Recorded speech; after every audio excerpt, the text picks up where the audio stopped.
होली है ओके बुझाई इनका नाम फूल है। हाथ से चालू होला कि लात से? ए हाथ है चालू ना हो लात चालू हो किक मार के कोई लात किक मार के कोई लात से। अब तक घर नया पत्रिका का बना देला बनी सेल्फी सेल्फ से हाथ चालू होता तो पहले लात ही चालू होता अंगूरी से चालू होता है। हां अंगूरी से चालू तो फूक देता बाबा हुर से चालू होता ये कोई आवाज भाई बोले गाड़ी के कोने तरक नहीं कहती तो अच्छा नहीं हो कैसे ही चला है मुखिया में ही करे को देहात जीतल बने अच्छा आई करो मोगी खड़ा रसियो काफी में पंचायत समिति में सेक्सी पंचायत सेक्सी पंचायत से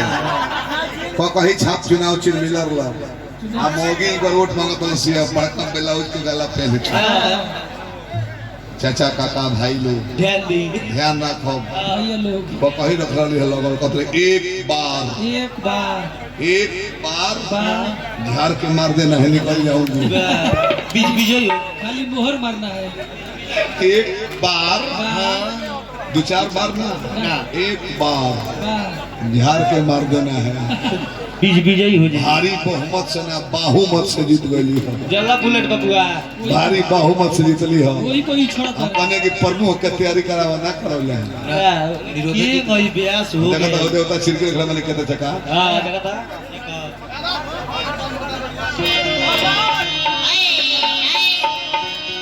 देखिए फगुआ हमने किया पहले आरा जिला में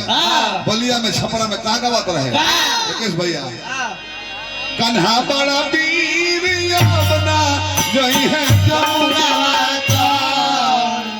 पहले गावत रहे पहले ब्रज में हरी होरी मचाई है ना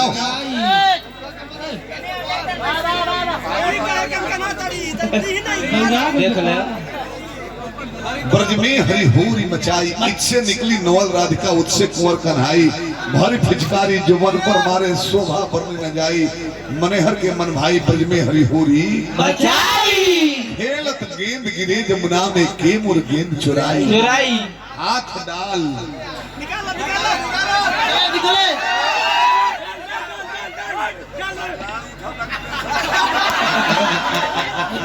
फोर्स खाए के पड़ता घर जाता है तो या तो टेंशन नहीं खेलत गेंद गिरे जमुना में के मुर गेंद चुराई हाथ डाल अंगिया बिच निरखे एक गई दुई पाई लाल जी के चोरी लगाई अभियंतो का मन भाई ब्रज में हरी फुटबॉल भेटाई भाई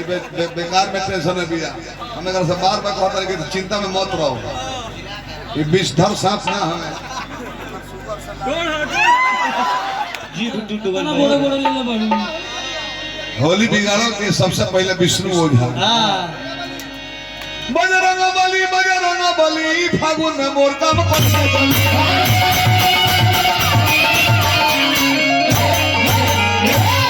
20 वर्ष पहले सुनील मिश्रा जी अतले गुरु रंगीलो है कौन जन्नी तो वो गोल है